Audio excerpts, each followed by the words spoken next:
What's up, everybody, and welcome in to another edition of the Sit Down. As always, if you enjoy this video, please make sure you hit that like button. Let me know what you think of today's very interesting discussion in the comment section below. If you're new to this channel or seeing this video for the first time and you haven't done it yet, make sure you hit that subscribe button so you never miss another Sit Down video. If you're listening to us currently on iTunes or Spotify, please leave us a detailed review and a 5-star rating. What's up, everybody, and welcome in. This is episode 205 of the Sit Down, and I'm your host, Jeff Nadu. Some of the most descriptive interviews I've ever done and some of the most enjoyable videos I've ever done is when I can reference and talk about federal prison, speaking to inmates that have been in the federal prison system are not only interesting, fascinating, but also very sad. One thing we know about America is we jail more people than anyone on the planet. I like to speak to those people, whether it's to talk about the mobsters they interacted with, the things they've done, and what made them go to prison. Today, we have a unique opportunity to speak to someone that has been at what the federal government and most people call the most dangerous and secretive and also secure federal prison in America, the ADMAX facility at Florence, Colorado. Very few people have been there. In fact, currently there's only about 350 people housed there. There's no photos, or very few photos that we know of. There's very few videos. We don't really know what it's like there. Today, we're going to speak to a person that has been there for a very sizable amount of time. In fact, more than a week or a few days would be quite horrific. We're going to speak to him now. His name is Eric King. Eric, I found you in kind of the weirdest way possible. I've always been fascinated by prison. I've sent you some of the interviews I've done. We spoke to all sorts of people, and I had an idea for a video that I was going to do on just some notorious people at ADX, and I found an AMA you did, an Ask Me Anything you did on Reddit, which I got to admit I was fascinated with. I got in contact with you, and we kind of threw this together pretty quick. Want to talk about your story, a little bit of why you went to prison. You were in ADX for about 2 years. And I'll just kind of broadly ask you, one of the things you said in the AMA that I found very, very poignant is someone asked you about just, is the clean version of hell that we hear describing ADX, is that true? And you responded with, yes, I do. It's not a grimy, violent hell that people picture with like San Quentin or whatever. It's a different hell. It's quiet. It's helpless. It's isolated on a level that is hard to understand. It's designed literally to break spirits. And before we get into anything, I want you to talk about that, because when we hear about prison, we think of shows like Oz and these goofy films and stuff. Tell me about that. Yeah, sure. So ADX is weird because of the amount of isolation. Like even in other prisons, if you're in the SHU, the special housing unit, you can still yell to your neighbors. You can hit the wall and be like, "Hey, bro, like let's do some workouts. Let's play chess through the doors." In ADX, it's not like that because the cells are made of concrete, and you have your first door, and then there's a second door 3 feet away. And so to talk to your neighbors, it is a difficult ordeal. To hear anything is difficult. My first 2 weeks there, I don't think I heard a single word besides the guards offering me my tray. And all the guards move in packs of 2. They always have their steel baton out. It's just weird. It's weird how silent it is. It's weird the amount of history there and the people who have been there and they had to suffer through that. But yeah, I didn't have phone calls my first year. I didn't have visits, no email, of course. Letters take months to reach you. So it's just this psychological breakdown where you are on your own. No one's coming to help you. No one can hear if you're in trouble. You got to figure it out. And it sucks. Like there's people that have been there for 25 years and I don't know how they've done it. It's almost like a tomb, almost. Yeah. Like I watched and it's actually quite good. I know people that have been to prison kind of hate these type of things, but this documentary on YouTube, it's from HBO. It's about a Supermax in Virginia, Red Onion, it's called. Red Onion, and the guy, one of the guys talks about how he's kind of like buried alive basically, and people are just walking over top of you, and you're like forgotten, as you alluded to. And listen, man, like a lot of people watch these and they're like, well, these are bad people. But I think one thing we don't realize is while there are a lot of like bad people, some of the worst of the worst, the end of the road type of people that can't play well with others, there are a lot of people like yourself who, you know, you may have for whatever reason got into it with a guard and they send you there. I want to talk about your story because you're from Missouri originally. You're from the Kansas City area. I just happen to be wearing an Eagles shirt today. I know you're a Chiefs guy. That just happened to be. I didn't intend on that. You got 10 years in prison, and I want to post on the screen. Your charge was the use of explosive materials to commit arson of property used in or affecting interstate commerce. And essentially, you were involved in, from what I understand, the Michael Floyd protests. Michael Brown, sorry. I'm thinking of George Floyd. My apologies. Yeah. Michael Brown, back in Ferguson, which isn't far from where you're from. Again, we are not a political show. There are people that fight for people's rights. I commend that. I'm very proud of you that you did that. You ultimately used some Molotov cocktails, and you threw them into a representative's office. Now, there was no one there at the time, but ultimately you got 10 years for that. Tell me a little bit about the process of getting arrested. You know, you didn't cooperate. Were you presented a cooperation? Of course. And you declined. Yeah, fuck them.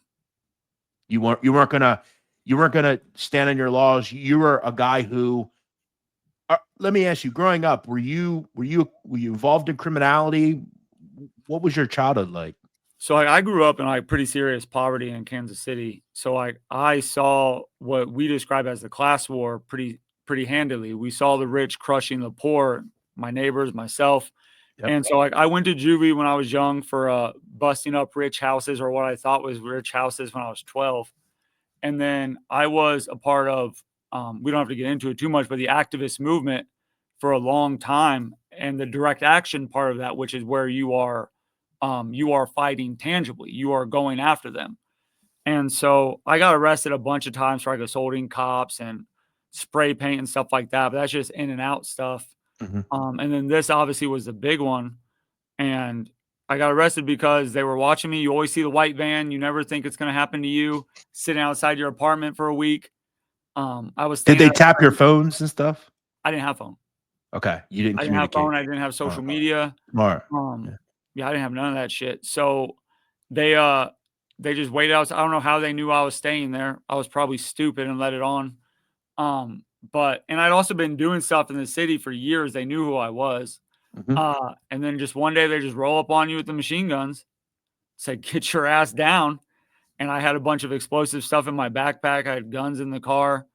And they shut me down.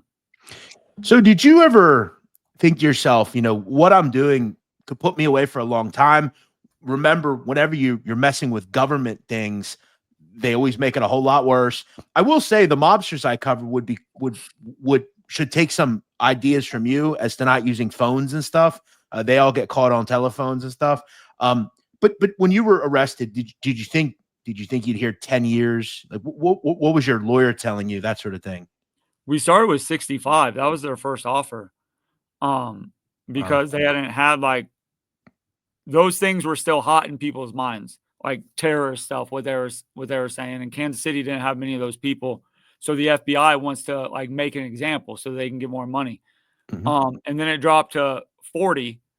And I knew this was bullshit. Like, I understand how the levels work, how the point system works in your sentences.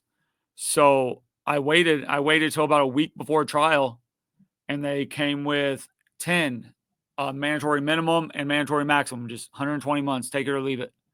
And, you know, what are you going to do? Go to trial and get 30, or take this plea deal. You're not snitching on nobody. You're just taking with your chin up to get this shit over with. And so I got the 10 piece. You, when you heard, you know, the months, cause they don't give you any years, right? You knew your plea was coming. You know, I have your plea agreement here. When you hear those words, it is quite literal. Like, this is real now. Like, I'm gone away and you know, I don't know if you had children at the time, you know, they'll be older, you know, your girl will be, you know, you don't really think about it until it happens. And I've talked to all sorts of prisoners and they tell me the same thing. It doesn't really hit them initially. You did have some hope because, you know, you do 8-ish years or so and you'd get out. Did it hit you at that point or no? When it hit me was like when I signed that plea deal and I got to dog out the judge, just call him out, call out the cops, call out the FBI. But that was like one of the most defeatist moments of my life. I've never felt so weak, so impotent. Because like you're basically giving up. And all my heroes are like revolutionaries and like my views. And they've all done time, just like young mob kids will look up to the older ones. Sure. Same with us. And so I just felt like such a bitch for real. Like I can't believe I'm having to sign this shit. And because like, you're basically giving up your because someone like yourself operates in you're not going to break me. I'm going to do what I do. And I got to tell you, man, I wanted to tell you because I think what you do is, you know, we don't, all of us don't always agree on things, but in this day and age, there are so many, I'll be quite honest, fucking frauds that put this shit out there and they don't really believe it. They just do it because it's cool or popular. People say boycotts and they do these things and they're not really boycotting. They're just doing it because it's cool. I give a lot of credit to people like yourself who, whether it's whatever movement you're a part of, you're out there and you're actually having a struggle, right? It's not easy to do what you do, right? But you're putting your money where your mouth is. You stand for something, and regardless of whether you agree with it, it's respectable. Yeah. So you get 10 years, and you went to a lot of different facilities, which we'll get into. We'll talk a lot about ADX, but you went to USP McCreary at one point, which is in Kentucky. And I have to ask you, straight out of the gate, is that where you met Tommy Pitera? Yeah. Okay. Tommy's been inside a long time. Like I don't know how much. Say that again. I think like 40 years. Yeah. He's been there a long time. I don't know how much you know about Tommy. A lot. Okay, good. Yeah. So as you know, he was a violent guy. Been there a long time. Big painter inside, as far as I know. Tell me about your conversation with him. Yeah. So I went into prison, like my politics are well known and they're not what normal, it's not acceptable in prison, especially not in the penitentiary. So I knew my time there was going to be short. But I got taken to the art room by my cellie, an old revolutionary who just happened to be there also. And him and Tommy had been friends for like 30 years from like Leavenworth in the 80s. And so Tommy sat me down and he made me a cup of tea. And this dude, like, he spends his time drawing portraits of himself. Yeah. And then he'll do like his thumbprint and put it on the corner. And that's his hustle. That's how he like makes money. He has an Instagram where he sells them. Does he? Yeah. He paints. He actually has a guy that he works with, and he actually paints portraits of all sorts of people. You know, Tony Soprano or the president. Or that's what he does. He sells them. He's a good drawer for real. Some Armenian guy taught him.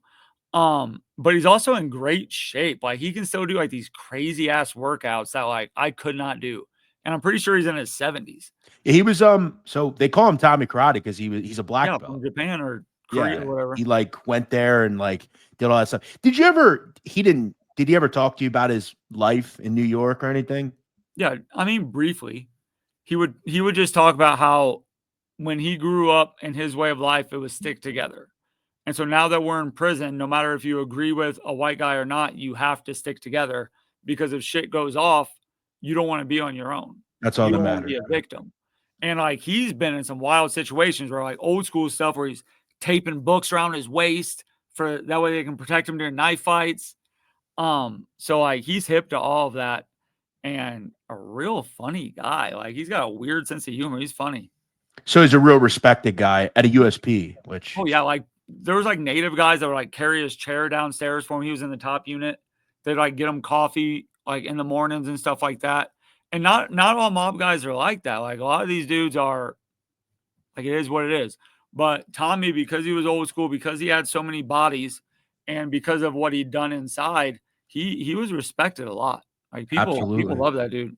Yeah. One other question I have to ask. A lot of people, one of the things about Tommy that we've heard about is he had a very high pitched voice. He almost sounded like, Mickey Mouse, I've heard. No. Is I that, mean, unless he was put on a front for me, like maybe he's gotten older, his voice has gotten deeper. but he's got a normal voice. Yeah, he didn't sound like Tyson or like Mickey Mouse or nothing like that. Okay. Yeah. We've heard He that. sounds like an old man. Yeah, sure. Yeah, he's quite old at this point. He doesn't look like this much anymore. That was a long time ago. Okay, so obviously a lot of people know about ADX, but they don't quite realize that they don't just send you there for no reason, right? You get sent there because you are a behavioral problem at other institutions. Maybe you kill another inmate or you assault a guard. A lot of people also, a little history, as you know, ADX was built in the 90s due to the fact of Thomas Silverstein and Clayton Fountain killing two guards at Marion back in the 80s. And they said to themselves, we need a place worse than this. So they build this place out in Colorado, and it opened a year or two later in 95. I want to ask you, why did you go to ADX? Because you were at Florence Medium, which is on the same complex, but it's not ADX. Tell me about what happened inside. Yeah, so I was a prison activist. I started out low, did activist stuff, got sent to a medium, and while at Florence Medium, like I was still doing that stuff. I was being an agitator, basically, like calling them out on everything, writing papers, organizing protest strikes, and so they were just sick of me. Like they'd had enough of me. And one day, like I had sent an email making fun of like another guard who got beat up, and I got called into a mob closet with Lieutenant Wilcox, and he was pretty hot. You're not supposed to take people in mop closets. You're not supposed to ever be around a guard without a camera. Sure. And so I knew I was in trouble. And then he ended up getting pretty upset with me and started pushing me and then punched me a second time. And after the second one, he's a bigger dude than me. He's like 190 pounds, 200. I was 147. And so I lit his ass up. I boxed my entire life. So I landed 3 punches and laid him down, and then got destroyed by the guards and the lieutenants and captains. And then that started the process. And then a lot of stuff happened after that. But that was the initial, because if you assault a normal guard, you're not going to ADX. Like everyone assaults guards.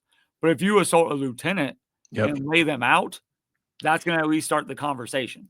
Did you ever say to yourself, I'm in USPs, like I'm not in some, camp or something. I'm going to just try to do my time. That's not it doesn't seem like that's in your nature to really give up in a way. But so you were attempting to try to bring some awareness in a way to the conditions that are in some of these places. Because from what I understand over the last, and I've heard this from multiple federal guys that, maybe got there in the 90s, 2000s, even stuff like the food used to be significantly better than it is now. We're seeing worse every year. Okay. And your goal is we need to bring awareness because we are essentially forgotten and we got to do it. Somebody's got to do it. There's bad stuff that happens in prison and people don't understand. Like they don't realize because there's so much propaganda about like they're criminals. Don't do the crime if you don't want to do the time. They forget that like we're also your dads and brothers and cousins. Yeah. And what's a law today might not be a law tomorrow, and what's free today might be a law tomorrow. So you never know what can jam you up. But like I don't do that shit. Like I'm not okay with them sexually harassing us. I'm not okay with them ripping up pictures of my wife, or serving us dog shit food. I'm not doing that. Yeah. And it caused problems. Well, I bet it did. They're gonna, as we know, make an example out of people. So you get into a real, he takes you to a mop closet. He chained you down, right? Like that happened later. That was all his comrades doing that. He went to the hospital. Okay, so you beat him up. They then, because we've seen this in films where they take you into a room and they go to town on you, and they went to town on you. You then got a present, and they send you to ADX. That was later. I put in a lot more work before then to get to ADX. So you just kept on. You weren't going to say, I'm just going to do my time. You were going to try to make a difference. Did you ever think, though, maybe, Eric, and I don't know, maybe I'm just being vague here, but did you ever think maybe I'm falling on deaf ears here? They're not going to do anything. No. That's just not in you. Because of my charges, all my mail was monitored. When I had phone calls, all that stuff was live monitored. They'd have to listen at the same time. And so like when you're a target because they're targeting you. Like, and so I wasn't going to put up with none of that bullshit. You're not going to treat me like I'm not the one. You're not going to do that. Yeah. You might fuck me up. You might beat me, but I am going to resist and maintain my dignity. And It's they hate that admirable. more than anything. So before you go to these places, you're in USPs. You're not like we want to make this clear. You're not in Lowe's and stuff like that. There's no who are you hanging around with there? Are you in a certain what car are you in? So I was at the USP system for so short a time. After the medium, I was in the shoe for a year while they waited to see if they were going to charge me, send me to McCreary, and the guards there, these rednecks, they hated my guts. They told me day one, like, we're going to get you off this yard. And they did. Like one day they took me to a chained in area. And there was a dude in there who was openly talking about wanting to fuck me up because of my politics. And the guards just sat there and watched as we rumbled. We fought for like 2 or 3 minutes. And then they just come beat the shit out of you, put you in the hole. And then I got shipped out after that. And then I was never on a yard again. You After that, it was all shoes and ADX. At one point, I just want to ask you this: you met Ty Gias at one point, didn't you? He was a rep on at McCreary. I never we didn't have conversations or nothing, but he's a serious dude. Don't fuck with that guy. Is he? Yeah, he gone to the smooth because someone I think it was at Victorville, some guy made a joke about talking to the cops, and he just went up and just booked him right in the chest, just stabbed the shit out of him. Like him and his brother are not games. Like those are serious guys. And you know about his brother, what he did. Do I? Yeah, everybody knows that. He did it because he hates rats. They all do. They both do. And they're not. Those dudes are not going to tolerate someone from their city who's probably the biggest rat of all time or most famous rolling into a penitentiary. Like I don't think he was on that yard for 1 hour. Like after lockdown. Do you think the BOP knew what they were doing there? Yeah. You're not allowed to do that. You're not allowed to send a snitch onto a yard with people who you. He was also in his 80s. Yeah, I mean, they pulled him off of a dropout yard, so he would have got killed no matter what, even if he wasn't a snitch, because you can't be on those yards. Yeah, I heard you mention in your AMA. I'm sure that the Chomo word will come up. You mentioned that on USP yards they wouldn't last an hour. No, you will get severely hurt or killed. Yeah, there's no question about it. So they have to be very careful about who they're sending. And a lot of people don't know Whitey Bulger is allegedly a Chomo as well. A lot of people have talked about that. He had relations with young girls and things like that. So let's talk about when you get sent to ADX. What was you mentioned a multitude of events. You were kind of, as you said, an agitator. You were trying to create, help for people inside, do some awareness work. What got you ultimately sent there? So what happened was I got transferred to USP Lee and put in the shoe because they were figuring out if they wanted to do a referral or not. And then they pulled me back to Denver to face charges for assaulting that lieutenant. And they were 1 in 20 years. For causing seriously bodily injury. And so I refused to take that plea deal. I would never take a plea deal again. So I was taking it to trial. And during that time, they wanted to push me to get me to take a plea or make my rap sheet look worse. So I got into it with them. There was brutal fights. I got hospitalized by the guards there. People did a protest for me outside. So I got put on a mail ban and phone ban. So I didn't have mail or the phone for 5 years. And then when I took it to trial, I won. And 0.08% of people go to trial in the feds and 0.02 of that win. So they were pissed. I had made them look stupid. I had fucked up their homie. I was organizing protests, they say. And so they got tired of that shit and they started the referral process. And luckily mine was pretty fast. I was in that shoe for 2 years fighting the case. They sent me to USP Lee for the referral process. That took 2 months. And they got me out there. Now, what year did you go to ADX? 2021. Okay. Let me ask you, in your transit, right, to USP Lee or to other places, did you do diesel therapy? Did they did it? That tell people who don't know what diesel therapy is. What is that exactly? Yeah, when they want to discombobulate you and disconnect you from your family, they'll do like mass transports where you are moving all the time. And you're So not in a plane like most people. no, you They're are. busing you. So they fly you, you'll do Con Air to your location, then drive to the prison, drive over here. Like we had to drive from Atlanta to Virginia. It's a 7-hour drive. And you're shackled to your waist. Your ankles are shackled. If you have to piss, you have to walk up while the bus is moving and try to pull your pants down. But I think I went to like 14 institutions in a year-long period. And it's always in the shoe. It's always with no letters, no family, no books. So it's a pretty rough process when they decide that you're an enemy. Yeah, it sounds like it. And I know I've heard of people like mob guys that have been in it, and they say it's really terrible. You do live a horrific life inside some of these places. Okay, so the day you go to ADX, I'm guessing you see it from afar. You're driving in. What are your thoughts at that point? Are you thinking like this isn't much worse than where I've been? Did you know about ADX? What did you know about it? Yeah. Were you scared? So that's a weird situation because like they fly you into Colorado and then you get on the same bus as the penitentiary guys and you get shuffled on. They call your name, you sit on the bus, and then you drive the 2 hours, and the whole time you're thinking like, is this shit real? Because ADX is like kind of a mythical place inside. You hear the crazy rumors, you hear about who's there, you hear about what happens to people, and you don't know what's real or not because in prison so much bullshit flies around. But I had friends that were there currently, and some of my heroes had been there, so I'd read about it as much as you can. And so then you get on the bus to Florence, and you're going through all the nerves. And at first, they pull up to the penitentiary. So in my mind, I was thinking like they might be faking me out. Like I did the referral, I did all that stuff, but like maybe it was a fake out. So you thought maybe they're just going to put me in US. I'll be fine. You didn't actually think they do it. Because it's surreal. Like wow. You do not think that, like I didn't think that I was that quality of prisoner.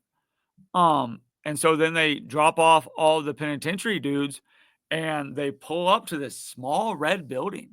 Like it's tiny because everything is built into the ground. It looks like this, right? Yeah. So that's where your visitors would walk in, but then they have to take an elevator down to where we are. Okay. Yeah. It's like underground almost. Yeah. So like you don't see dirt or nothing, but it's built into the ground. So you pull up to this tiny red building and you're expecting like the army to be there, but it's just like 3 guards. Like they just open their fence. They check the bus to see if there's bombs underneath. And then they just slowly drive you around, and there's guards walking beside it, in front of it, and behind it.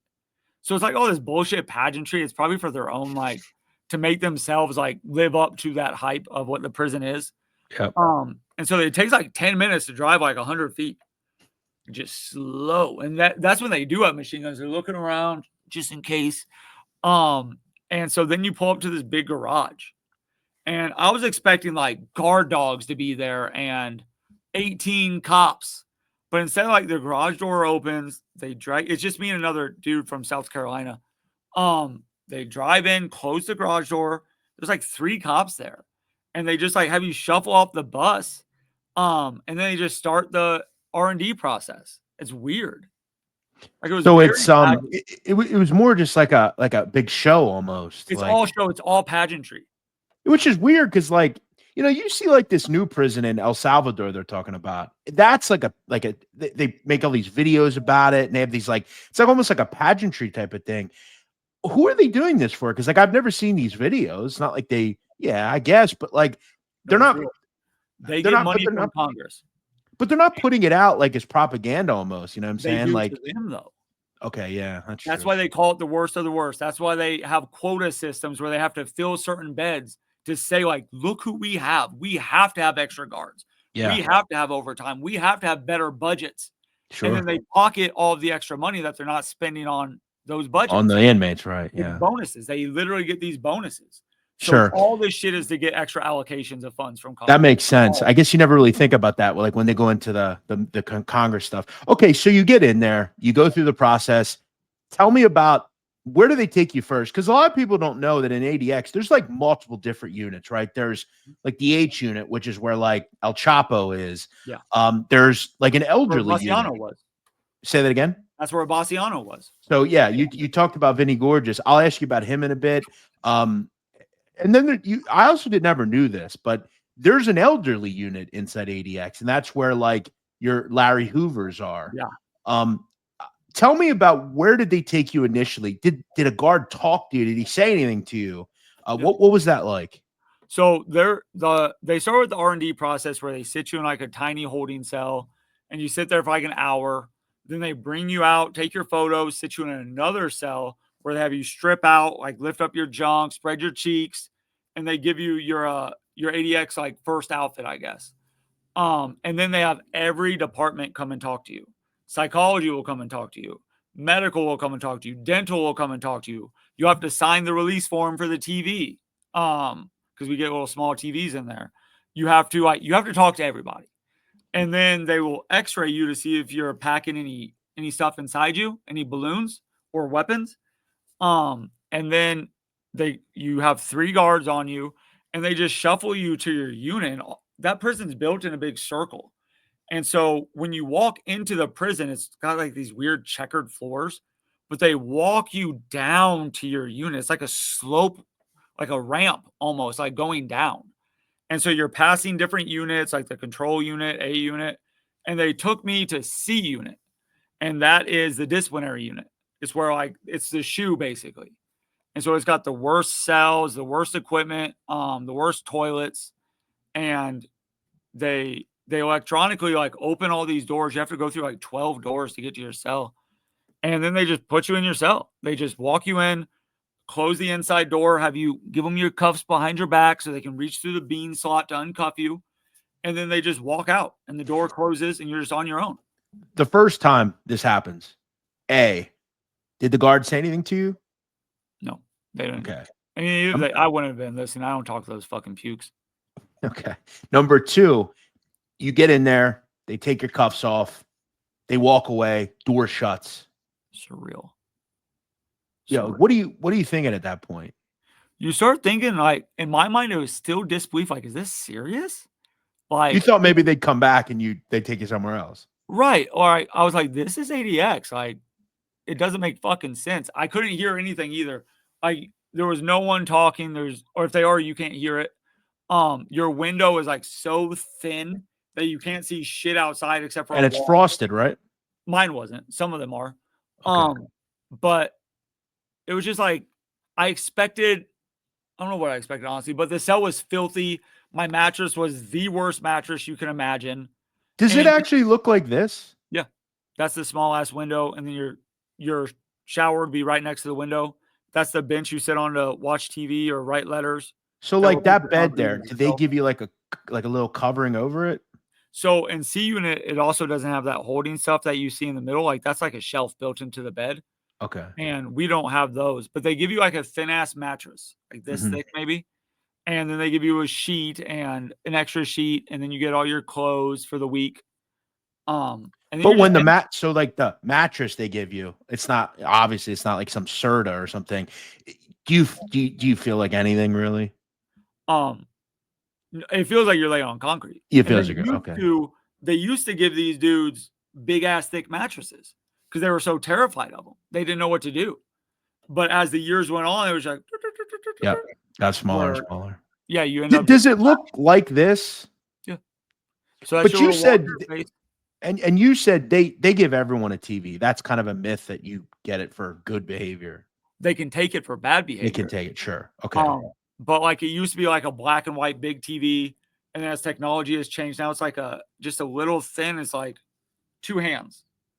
That's how big the TV is. And you have to sign a release form. And some people set it up on that top shelf. I did the bottom shelf because I don't like cramming my neck. And there's like a little plug-in underneath that light, and you just screw it in like a cable. Okay. And that's how some people make knives, and that's how some people like do whatever they got to do. Now, as far as you had a shower in C unit, right? Yeah. How long? Like, how often could you use it? As much as you want. Is it timed? Yeah. So the water runs for 30 seconds. So you just have to keep pressing the button. Okay, got you. Some of them, I think some of the cells last for like a minute, but it's no longer than a minute. Now I'm gonna guess the water's cold. No, too hot. So hot it felt like I was dying. Wow. Yeah, I didn't want to be in there longer than 1 minute. Sure. It was brutal. I think that's also something that people like yourself, like all too well, but I think people don't also realize that when you go to like places like this or any prison, like it's not like you have access to like you forget about the little things you don't think about that you need, right? So like a decent type of body wash or whatever. Like what you're getting like a bar soap, right? We got the little clear bottles is like Bob Barker brand. Not the TV host, is a different guy, but they're like about this big and they're just filled with gunk. It's supposed to be your shampoo, your conditioner, and your body wash. And you get one of those a week, maybe two if the guards are being cool. Now you mentioned how filthy the cells were. When you say filthy, explain. Yeah, so in the old days, this wouldn't have happened because the men had so much like respect for each other. But as more and more people cycled in and out, like some people do not have respect. Like some people are pieces of shit inside. And so my cell, it had like pubic hairs all over the floor. There was crumbs. The toilet, we have that stainless steel toilet you showed in the picture. But mine was just like covered in piss because the dude hadn't been like washing it or sitting down. Yep. So he's just splattering piss everywhere. And so I had to take like the one washcloth they gave me instead of washing my face with it. I had to use like my Bob Barker soap and just scrub the shit out of that whole place. Like even on the bed, there was fluted pubes. Like it was disgusting. I've never been in a cell like that in a real institution. It was vile. So the first day you get in there, how long till you leave that cell? Like, 3 do you months. like the next day? Do you like how long? Months. So you were in there for 90 days. I was in that cell, yeah, and then you just move one to the left. So I was in that one for 30 days, one to the left. That's how they. And that's how they do it there. They move you every 90 days. In the control unit, they do 30 days, so you don't even barely have enough time to unpack your shit, really. But in every other unit, it's 90. Okay. Tell me about inside your cell. I want to ask you, like, I know one thing that you mentioned, people think like the TV is black and white. You can only watch a couple of shows. Like, what can you actually watch? Yeah. And I want to make sure folks know, like, don't think because we have a TV, like, oh, that place must be sweet. That TV is another chain. Like, that's another chain they put on you to where some folks become slaves of that TV. They cannot do anything but watch TV. And then if they mess up, the guards take it. And then they have nothing, right? Yeah. So you got to really limit. Like, I had a thick schedule of like when I would watch. Let's do that actually. Okay. To start your schedule. Let's start from waking up. What time you wake up? So you get up at 5:30 or 6, and the guards bring you your bullshit breakfast, like French toast sticks or like oatmeal, whatever. Food's terrible. The French toast sticks were dope, but everything else is kind of trash. Really? I just really like French toast sticks. Hadn't had them in a long time. So I would turn on the TV, then turn on like Fox Sports or whatever, just some sports shit to see what happened the night before. And then after breakfast, it's fitness time. So I turn the TV on the radio channels because we don't have a radio. The TV has radio stations in it. Okay. So I'll turn that on, work out for an hour, hour and a half. By the way, I clean the cell for every morning. You clean the cell after breakfast. So then take a shower, then sit back down for lunch, eat your bullshit lunch. If it's Wednesday, it's a hamburger. If it's Thursday, it's chicken. If it's Friday, it's fish. And then I would watch TV from 1 to 4 because that's when like Nick Wright would be on, like a Kansas City sports guy or soccer games or whatever. And then it's off from 5 to 7 or 8, and that's writing letters and reading. Like after dinner, that's when you get mail, is at dinner time. So I would respond to letters. I would read books I got. And then after about 6:30 or 7, you turn the TV back on. There might be a movie on the institutional channel. And then I would do walking then. Like I would walk 3 feet over, 4 feet down, 3 feet over, 4 feet down. And I try to do that for about an hour with the TV on. So I'm just listening, like Big Bang Theory or whatever fuck's on TV. And then at about 9:30 is when I would like lay down and just maybe watch some funny show or whatever. And then bedtime at 10. I was on a pretty strict regimen.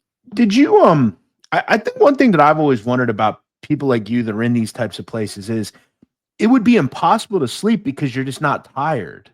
Oh, you're tired. You were tired? I'm moving all goddamn day. So like you worked out to the point where your goal every day was to be as tired as possible. Did you sleep well or no? No, never. Yeah, it's hard. You have, but it's not just working out either. Like your brain is working all day. So I'm reading, I'm writing, I'm walking, I'm doing fitness, I'm showering, I'm cleaning.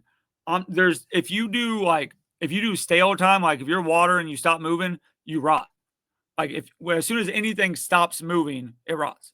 And so I didn't want to rot. And a lot of the old heads had taught me that. Like, occupy your time. Don't let your brain become mush. Don't let your body become soft. Because if they ever open those doors, like, you want to be ready.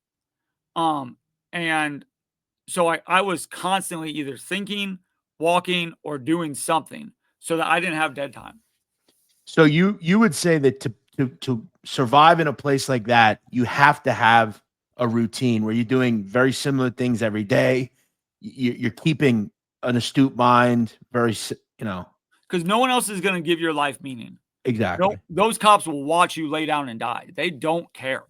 So if you don't find a purpose, if you don't find something to create dopamine, to create joy, like something to look forward to, then your life will be meaningless. And even if you don't you're not going to die just sitting there, but your brain can die and your spirit can die fast. And you see it happen. Did you have, we've seen it in like films and stuff. Did you have like a thought of when you were getting out, like a calendar? Like you kind of always knew that? Yeah, I was because they always fuck with you. You never know if like your release date, if they're going to push it back, if they're going to take good time, if you're going to get halfway house. But I also had multiple other staff assaults. So I didn't know, are they going to press charges? Am I going to walk out that door and all of a sudden the FBI's there or the marshals? Yeah, they do that. Yeah, sure. So I never felt safe until the day I walked out of the cell. I never thought that they were going to follow through and let me out. Did you think in some way, maybe being at ADX, at least I keep realizing with you, you're not a guy that really gets broken in a way. So you're always going to stand for something. But eventually everybody gets to a point where I just don't want to be here anymore. I'm just going to do what I got to do and get out of here. Did you think maybe, well, it is quiet here. I'm alone. I'm going to just get through this shit and be done. It's not like a USP where you're with all sorts of people. Did you think like that at some point, maybe? There's different ways to torture people. One of them is to have your fight or flight up all day at a USP to where you're constantly on the lookout. Yeah. And another one is to make sure that you feel so alone and so desperate. So I didn't buck while I was there because I didn't want to get fucked up again.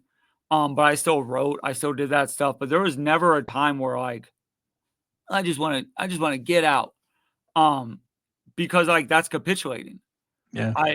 I am there as that's being there is vindication of my resistance within prison. That shows they were taking it serious and that I was doing my job. And so you also I've noticed with a lot of people like yourself and some of the reading I've done on ADX, even Silverstein and stuff, he almost talked a lot of the way you have, where they felt as a way they were trying to change what was going on there. They were bad people. He admitted to that, but he was never going to just fall on his sword. If this is where I am, this is where I am. And a lot of these guys I've noticed in some of these shoe units, they're all like that, where they have some sort of reason to believe they're fighting for something. Yeah. And we even see, I've heard of some of the terrorists that are at ADX, they'll go on hunger strikes and things like that. And I want to ask you about some of the notable people you were around. But I do want you to know, I respect a lot of what you're saying, because you're the real deal when it comes to you don't play bullshit with a lot. A lot of these things nowadays are, you just do it on Facebook for some stupid reason, but there's no real reason. You don't know why you're really doing it. So I give you respect for that. I want you to talk to me just real quick. When we say the word terrorist, a lot of those dudes are there because they let someone borrow their car. When that war on terror happened, they grabbed whoever was overseas that someone snitched onto CIA, he's a bad guy. And so a lot of those dudes are just old men that will never see their families or their grandkids again, but their entire crime was letting someone use their phone. Or translating or something like that. I was actually there with someone who translated. His name was Tariq. And his whole thing was he translated a speech. And they hit this dude with 17 years. And I think that's one thing about it. And this is where like I try to not talk about, but even I have like I'm not stupid. Like when it comes to the war on terror, it was really just a propaganda war of like, again, yes, they don't like this country, but we also have to look at the fact of these are people who lived in places where their entire lives they've been bombed and just all they know of this, there's a country far away from us and they hate us like we hate them. And all they've done is drop bomb after bomb. My father may have been killed because of it or whatever. And we get this hate in our heart for it. And I'm not going to like, of course, I don't agree with the way they do things, but when you look at what you're talking about, there were a lot of people that fell on the proverbial sword when it came to they had to make an example of everybody involved. You had made a point in your AMA that you had actually talked to Richard Reed, Yeah.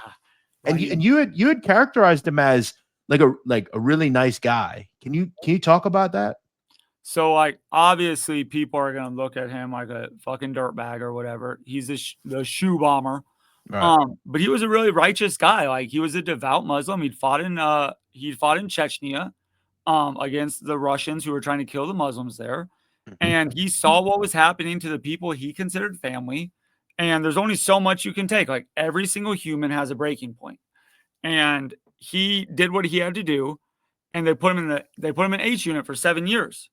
So for 7 years, he doesn't talk to a single other person except for the bros on the unit. And he finally got sent to the lifer unit or the elderly unit. It's the same unit. After filing lawsuit after lawsuit. And so he's just some British guy that's like funny. Like he's just a nice guy. He has no support. He has no one backing him. Like he just doesn't have anything, but like he's kept his humor. He's a human. Like he is a human like everyone else. And he's got desires and goals and hopes and dreams. And to diminish that into a label of terrorist, so now you're bad. Like it just, everyone could do that to somebody. You could say like, oh, you're this, so now you're bad. But it takes away their history, their joys, their families. And you know some of these people like, and again, I characterize you as like you truly are someone who's been a part of something that like very few people have ever been involved in, and you know certain people in a way that no one knows them. For instance, you talk to them about random things. Like it's you're always going to look at someone whether they're just good or nice or not. Like whether or not they're bad people, you look at them how you know them. So I may know someone that you know that you have a different opinion on. So that's interesting. I think when you peel back the curtain, as you said, these are just men, all of them. You know. You mentioned H unit, and this is kind of a quick, I guess, AI breakdown. These are people who I guess we would characterize as terrorists, the worst of the worst, right? They're SAMs, which is special administrative. That's not the right one. This is the right one. Special administrative measures. So these are going to be people that are restricted as far as pretty much everything. Now, do they have TVs or no? Yeah. That also wasn't a Sam cell you showed. Like they only have the one door. Yep. They don't have the double door. Yeah, this photo is probably not real. I don't know who put No, that it is. there. Like that could be any other unit, just not that one. Okay. But so yeah, those dudes have it bad. Like I don't even remember what your question was. Well, basically, my question is like when it comes to I want to ask you about range 13, which is a unit, and very few people have been there. That's just kind of like the last place they take. More people have been there than you think. Like it's just a disciplinary unit. Yeah. Okay. I know 7 people have been there. Okay. So H unit seem like it's not. Okay. Gotcha. Yeah. H unit, what is worse than what you were in? Like what do they do there that's different from where you are? Yeah. So H unit, what happens is you get put on SAMs by the Attorney General. So there's people there that got put on SAMs by Will Barr, by Janet Reno. They decide that you can no longer communicate with the world because you're too influential in a dangerous way. You can get people killed verbally. And so those dudes, they can only write a certain amount of blood relatives, whoever the FBI approves. So no stepkids, no nieces and nephews, mom, dad, brother, sister, and lawyer. And the lawyer is legally not allowed to talk about what you're going through. Lynn Stewart was a lawyer who talked about a Sam's prisoner. She went to federal prison.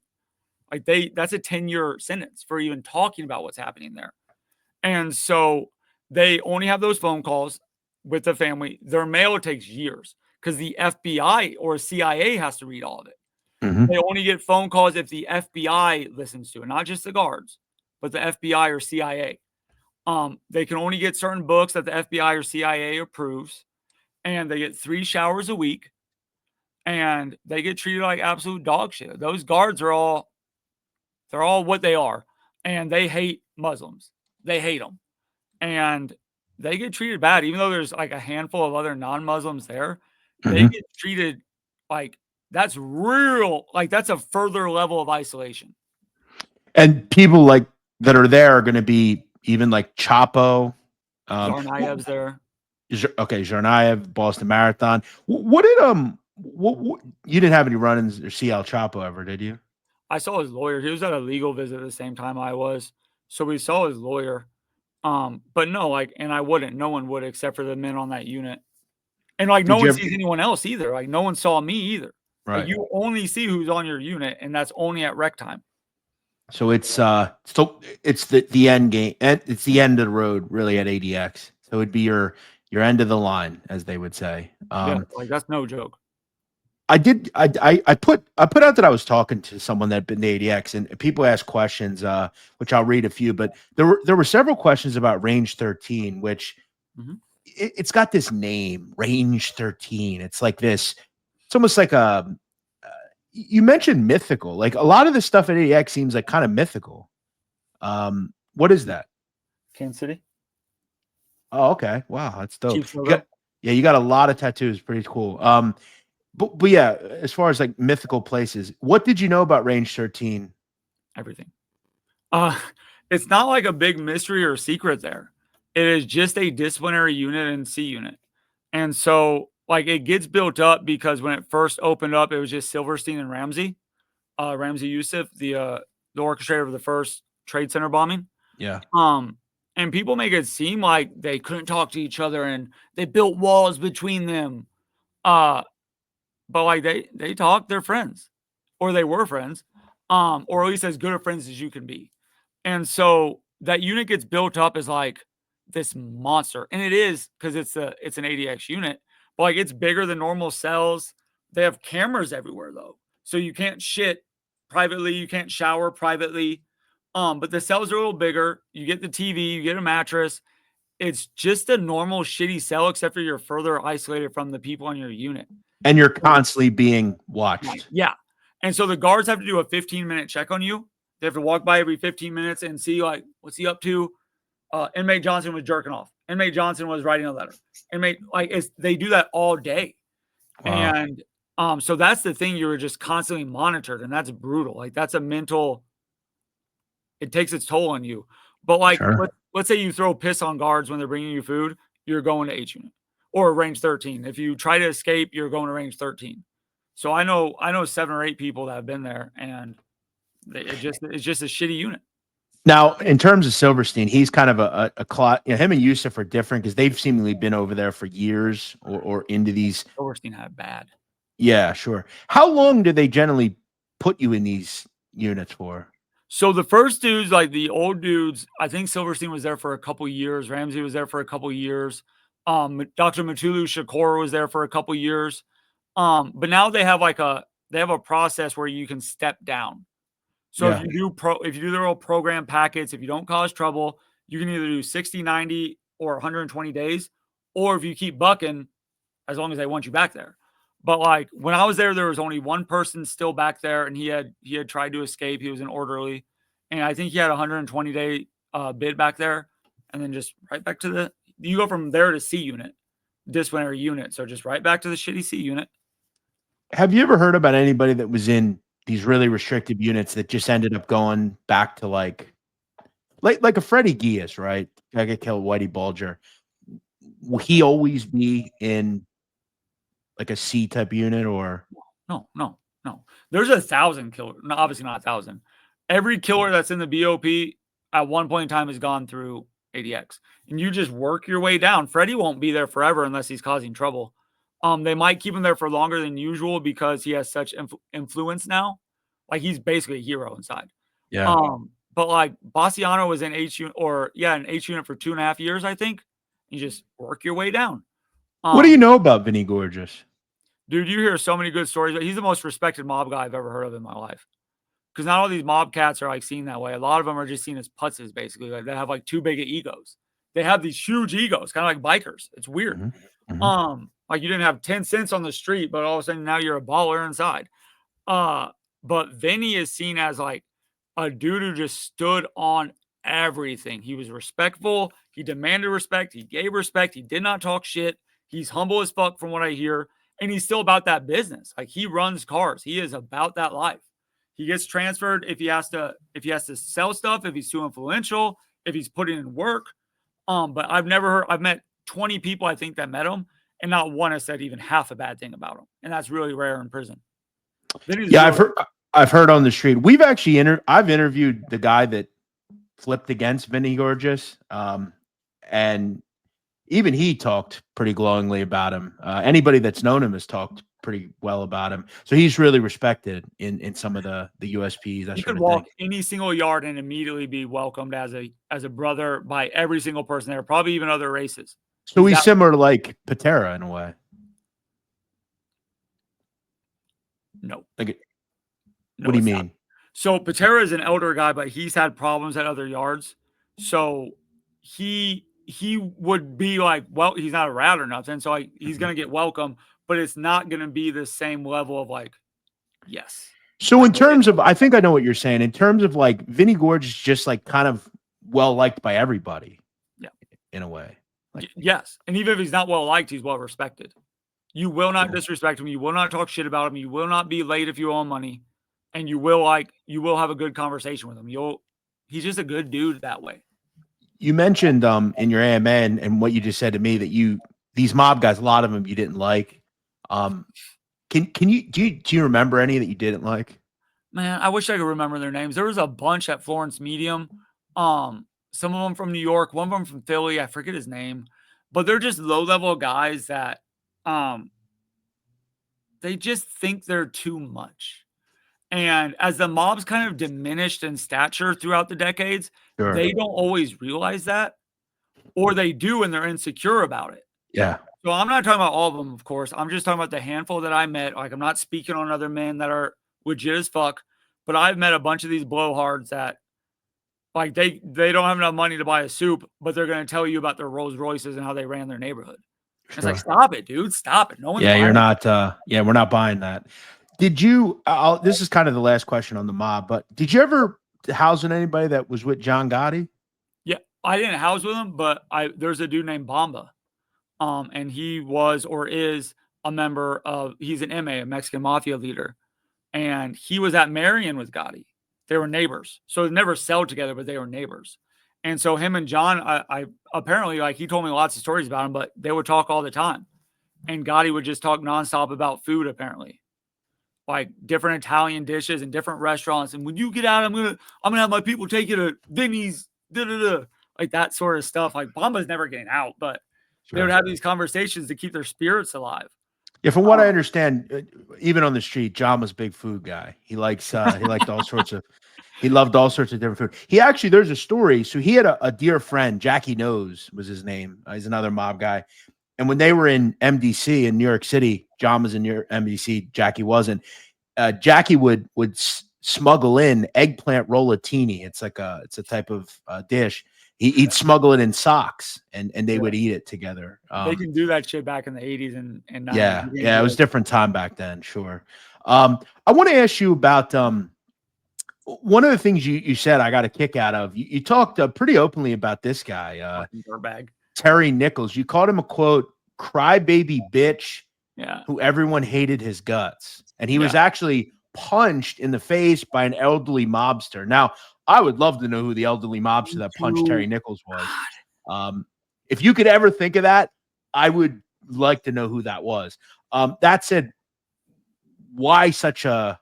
It's pretty. I mean, he's a scummy guy. We know that, but he's a scummy guy all around. Like, even if you take away his crime, he is just an entitled, whiny dude. And like, he would do weird shit. Like, he would like snitch on people. Like, the guards would walk by and he would yell like, "He's got his TV too loud. He's passing hooch." Like, just weird shit. Okay. And then when he was in the lifer unit, like with Hoover and some of those bros, and he just talked too much. Like, he would talk as if like he's entitled, like he gets to determine how you do your time. And no one gets to do that. No one gets to tell you how to survive your prison sentence. Unless you're fucked up, of course. But he would do that stuff and he just never convicted. He never adapted mentally to like what you need to do. And so, yeah, when he got punched, we were at rec, so you get an hour outside your cell a little bit. Because I was in the pre-release unit, and they locked us down because they had to take his ass to medical. And he has a little black. You can see, like, we can see him through the bars. He has a little black eye. Now, do you know why he was punched? He's a loudmouth. He's fucking loudmouth. He's telling people. He assumes that he has more things coming than other people. Okay. Because that's how he probably was in the free world too. Sure. Like, just this pompous dude, just really pedantic. And you get tired of having someone like talk down to you.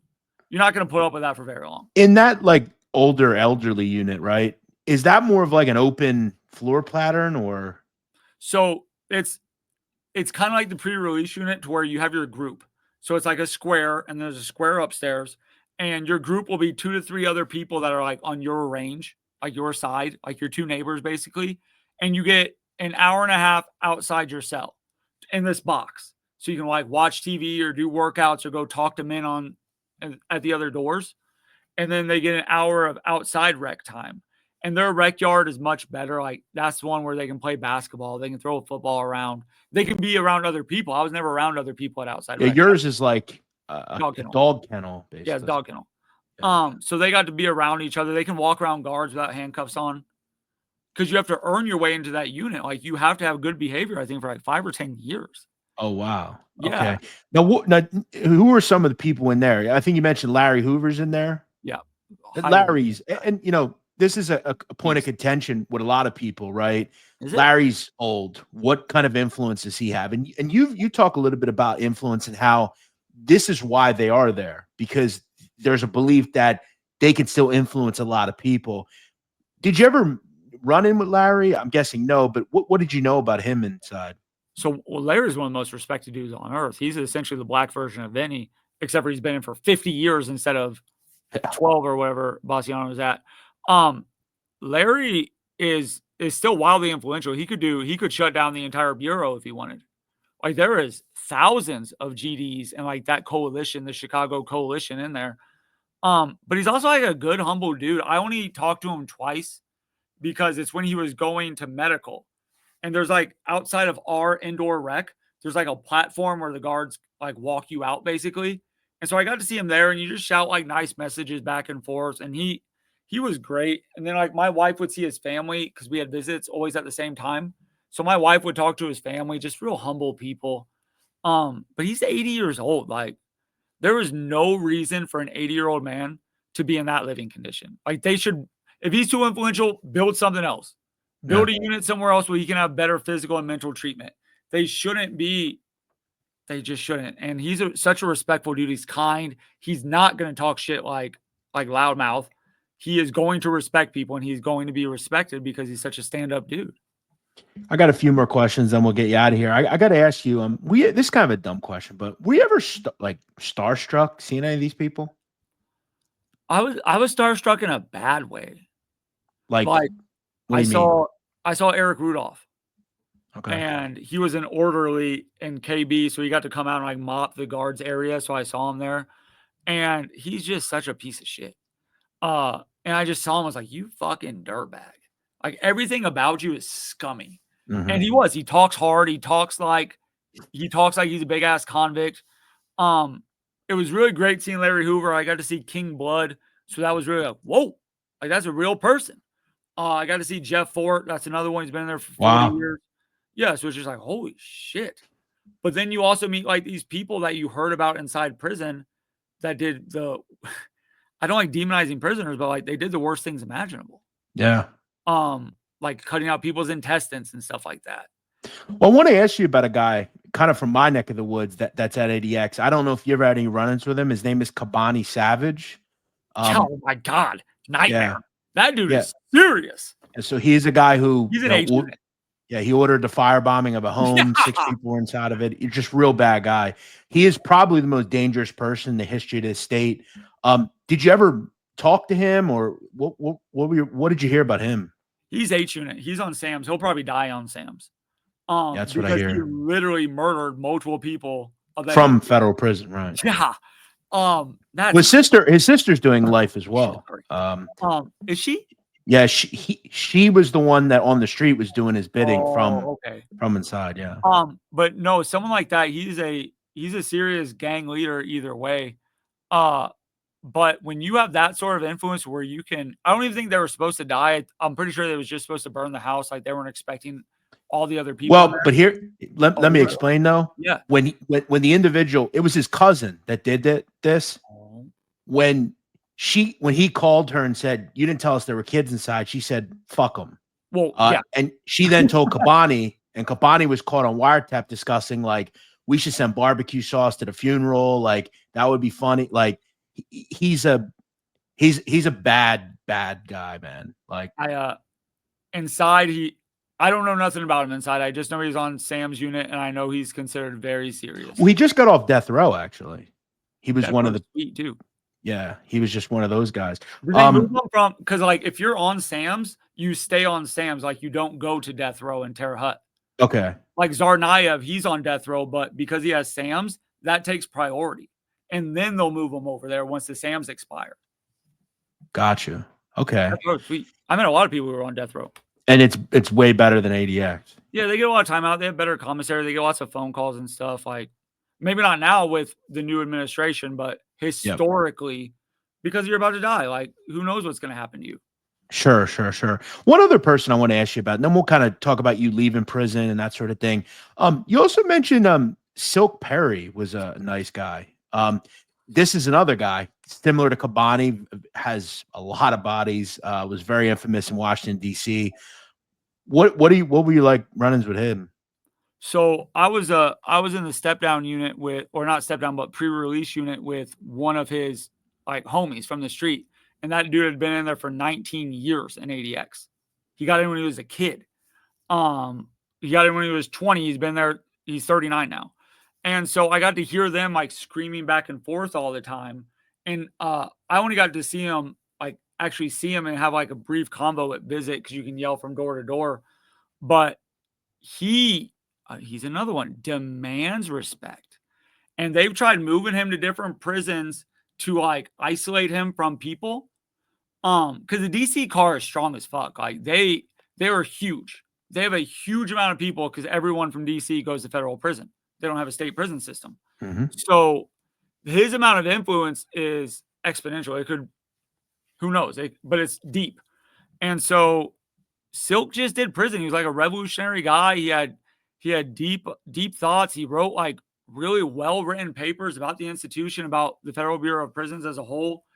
And there's mixed opinions, of course, because he was so dangerous on the streets. But on the flip side, some people think he was the only benefactor they had. So when you're raised in this environment to where the only options you know are good, your moral compass is this. You're not taught this. And so you're good according to your ethics.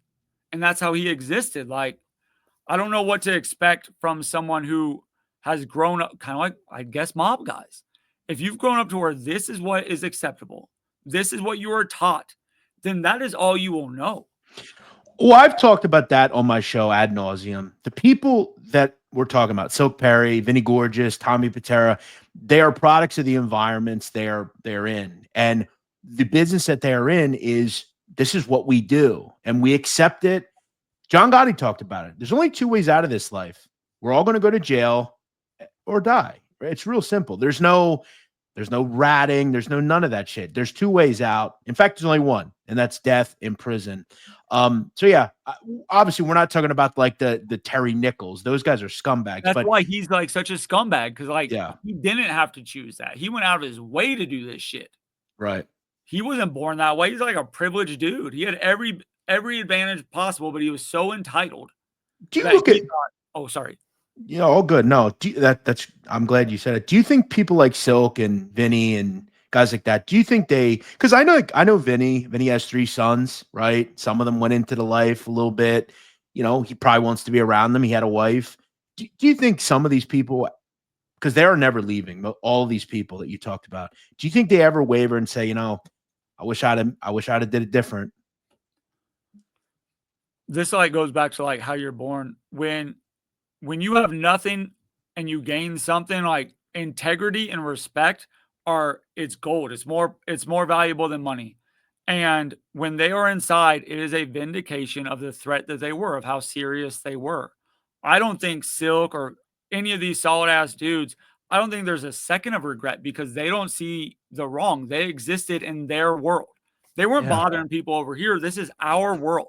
We're handling our business. Sure. Mind your business, cops. So they didn't do wrong things in their mind. They did government wrong things, and they hate the government. It's just part of their life, right?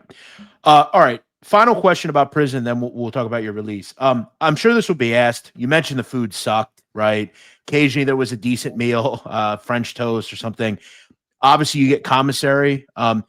Obviously, I think one thing that people don't think about is you're in a confined space. If you don't have the initiative to work out, eating food like that can be very detrimental to your waistline. How was that for you? Were you kind of very picky and choosy on, because some people just spend the whole amount and they'll get all sorts of nonsense, and it's not like a typical unit where like you can move some of the stuff, you could sell whatever. When you get it, you get it. What kind of stuff were you ordering? Were you someone that was like super, getting everything? Or no, I wanted my money all came from like supporters, like people that support my cause or the cause I stand for. And so I wasn't in the mood to blow their money on bullshit, even though they were giving it to me to do that. Like, please blow it. Make yourself as comfortable as possible. I didn't feel comfortable doing that. So like once a month, I would probably order like a pack of cookies. But I never ordered the chips and the jelly and like the cereal stuff. I would get some peanut butter, some coffee, the cookies a little bit, like once a month. And then that most of it went to stamps, because stamps are so expensive inside. I guess outside too, they're the same price. But when you're paying $9 for a bag of coffee and $7 for a tub of peanut butter, it adds up. Yeah, it adds up. So I bought shit that I could spread out just in case I lost commissary. Yep. So I store up the peanut butter, store up the coffee. Because the commissary there sucks. Like on a normal yard, you'd get 5 types of cereal, 5 types of cookies. And ADX used to be that way. But as new administrations come in, they chop. And so it got to the point where there's like 1 type of cookie, 1 type of cereal. You can get 2 candy bars. You can get a Snicker or a Kit Kat. What do you want? And so it's just, some people dive into that stuff, and it's not just their waistline that pays. It's their heart. It's their liver. It's their blood pressure. Yep. And they cripple themselves, and there's not good health care. They don't give a shit if you die. So it's like you are playing into their hands, not just giving them money, but also giving them your body when you become like that type of person, really. And also people realize that when you're on the streets, like you get to go to the dentist every couple of months if you want. You get to go to, if you have a pain, you can go to a hospital. It doesn't work like that. Where like, I remember, this was a few years ago. I had a really bad tooth, something with my tooth. And I remember that night, and I'll always remember that night. If you had that pain, you remember it. But where you are, it's not like you can say, hey, guard, can you take me here? Or I have a leg pain. Like my leg's killing me. Can you take me? Can I go to the emergency room? It doesn't work like that, right? They're just like, fuck you, One of my teeth, the nerve was dying for a while. It took 10 days for me to see the dentist, and it was the worst pain I've ever felt in my life. Couldn't sleep, couldn't eat, barely could breathe. And they do not care. I told the warden, I wrote cop-outs, I begged them, I filed grievances. They do not care. And after 10 days, they're like, oh, we'll pull it. It's not a big deal. Like, you could what is the 10 seconds. What would be the what would have to happen for you to go to like the doctor? The doctor? Like dead? No, you just have to have something really serious. And like, so like for instance, John Gotti had cancer in Marion, right? And they gave him like Tylenol and shit. Like, yeah, they wouldn't have cared until it gets to the point where they can no longer take care of you at that prison. And then they send you to Lexington or Springfield or Butner. Yes.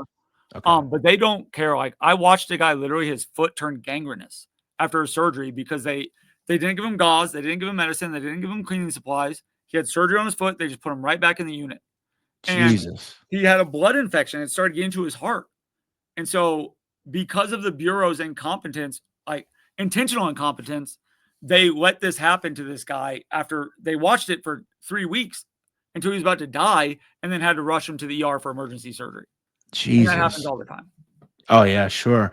So you were ultimately released on in February of 2024. No, I'll ask. I got out in December Okay. 12th, 23. Yeah. So and then you went to like a halfway. Yeah, I was at a halfway house for a month. Sorry. No, you're good. When you got out, what was that like? Scary. It was scary. There's this thing, and like I think older prisoners can tell you, when you do like 40 years, you come out and it's a brand new world. And so you have to adapt to that. Everything is new. Sure. When you do like that medium, like the 10 to 15, it's the same world, but everything's just turned. It got, yeah. It just changes just a little to where you're like discombobulated. So you were familiar with like the iPhone, but you weren't familiar with like. I never had one. So like my wife had to teach me how to use it. She had to teach me how to use an iPad. I never like scanned a QR code. Like stuff like that. I still struggle. Like emotionally, I still struggle. I cry a lot. Because there's trauma. Like you suffer real deal trauma and it doesn't go away. They don't give you therapy. So it was hard. Like it was hard to adjust to like people being rude, people talking back, people cutting in line, people looking at you funny, people bumping you in the supermarket. Those are things that can get you really fucked up. And you expect people not to do it. But it's not like that, right? No, like people don't have that same level of respect because there's no consequences in the free world. So you have to adapt to that because you don't want to be a convict when you're free. You don't want to have that same stupid ass mentality and get your ass thrown back in prison. You need to adapt, but it just takes time and it's hard. Like I did 7.5 years of segregation. Like it is hard being around people still. I bet. What'd you eat? What was the first thing you ate? Do you remember? Oatmeal cream pies. Like the one kids. Yeah. One of my bosses from Bread and Roses, the legal center that hired me, they helped drive my wife down to help pick me up. And then they drove me to the halfway house. So like I was really blessed that way too. I had mountains of support. Most people don't have that. And it was still hard. Do you ever communicate with anybody that's at ADX? I can't talk about that, but I can't. Oh, that's true. You're on supervisor. My apologies. I should have thought about that. Myself. Yeah, no, I apologize. I totally forgot. Shoo for me. My bad idea. One final question. You obviously were very steadfast in your, I think most people's hatred of the guards. Did you ever encounter a nice guard, like a decent person? Yeah. So this is the thing, and it's very tricky. Like I live by like ACAB, like all cops are bastards. And the reason I say that is because even if you're a good cop, you're not going to stop the bad cops. Okay. So did I meet nice individual officers who would do things? Of course. Yeah, absolutely. They had empathy. They had compassion. But did they stop their compatriot from busting my head open? Like you can see the scar there. Right. No. And then they're always going to be back to blue. And so if there's 10 bastards and you're good, but you hang out with them, there's 11 bastards. And so there's not good cops because they will protect horrible people. And I think that's the hard acceptance of ever becoming a cop, because there are a lot of cops, I'm sure, with ethics, but you can't truly be ethical in it's almost like being loyal with a group of people that aren't loyal. Like you can't be loyal. So I get what you're saying. You mentioned to me, and I'm actually really looking forward to this. You're right. You're in the process of completing a book. You're going to do some work with that. What do you hope to gain from this situation? Because this is a whole different world now for people like yourself. I mean, I know guys, that have hundreds of thousands of subscribers talking about prison. And is that something you plan to do, or what? So I put out a book from inside with Josh Davidson called Rattling the Cages, which is just interviews with other prisoners. Yeah. And so when I got out, I reached out to PM Press, which is this really great company. And the editor there, Joey, he thought like I had a good thing because I have a story. Like I have a unique story about winning at trial and then going to the secretive prison. And there's no books out about it. There's not any books about like actual life in ADX and what happens there. And so he gave me space. It's called a clean hell, anarchy and abolition in America's most secretive dungeon. And because it's about maintaining your ethics inside, but it's also about other people's stories, like what I saw other men go through and what I heard. And so what I hope to accomplish is to open people's eyes and hearts that what happens inside that institution and others isn't acceptable. And it cannot be like tolerated in a world that is trying to move forward. Like if we're going to let this shit happen in this dungeon to the worst of the worst, we need to be prepared for it to happen to us when we're considered that, when the tides turn on us. Maybe podcast producers become like villains. You're going to get thrown in prison. We need to stand up against these things and say, we're not going to tolerate this rampant abuse, even if you proclaim these people bad. So it's really bringing like an empathetic, loving, understanding view to the situation there so that people can have just a more broad perspective of what's happening. And that comes out this winter.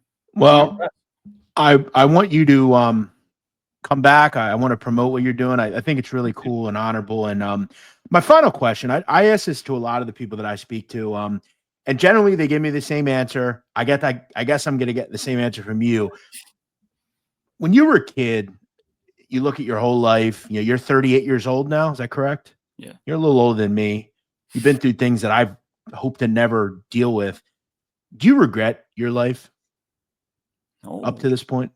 No, I've gotten to meet beautiful people. I've made great friendships. I have a loving wife. I own my home. I had to experience something horrible so that maybe I could make it less horrible for someone else.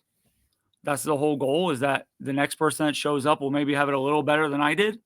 Just like in the free world, you want to make the world a better place for your kids. I want to make prison a better place until we're able to tear it down and find a new way to maintain justice. So I have no regrets. No, I stand by my beliefs and I stand by my family and friends. I'm going to ask one more and then I promise we'll be done. Yeah. I was reading your AMA and there was one individual that stated like, you don't seem regretful for anything, but I will ask the question of your crime. Let's say there's a janitor in that place who he doesn't agree with what he's just there to do a job. Let's say he was hurt because of what you did. Do you regret or do you feel bad about what you did at all?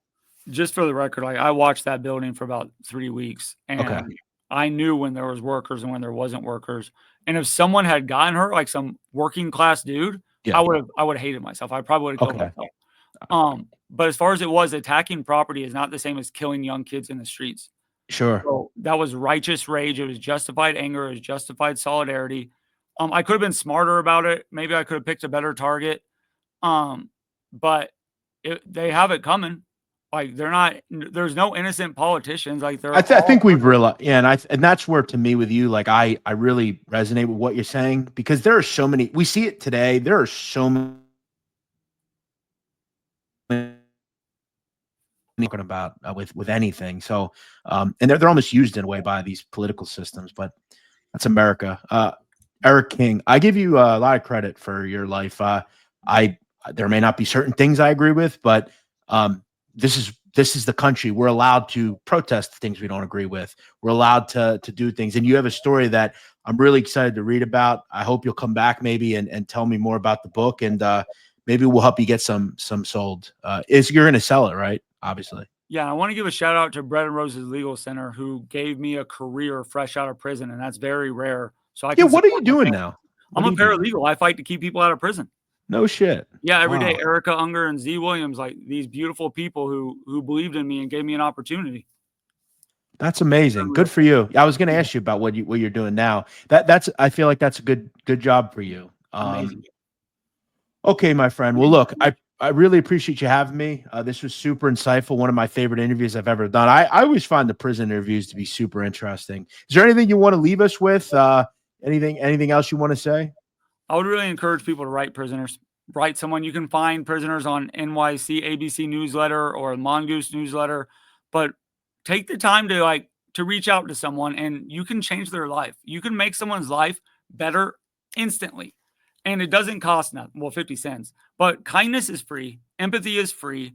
And you could really change someone's life just by talking to them and getting to know their story. And then you might have your life changed. Well, Eric, I've written dozens of mob guys. Not one has ever responded. Well, I mean, they might be brilliant. Is that Vinny the Chin behind you, by the way? That is Chin Gigante, yes. Yeah, that's what I thought. Little young picture. That's funny. that was his mug shot when he shot Frank Costello and didn't kill him. You know Vinny Gigante. I know of him. You know of him. Yeah, he's a pretty big name. Yeah, walking around in his little robe. Yep. He pretended to be mentally incapacitated. Correct. Played that game. Yeah, absolutely. Eric, thank you for coming on. I really appreciate it. This was awesome. We'll talk to you soon. All right. Do me a favor. Hang on. I'm going to end the stream and then I'll come to you. All right. Okay. And thanks everybody for watching. What an insightful interview. That was one of my favorites I've ever done. Let me know what you think of it in the comment section below. We'll see you next time here on The Sit Down.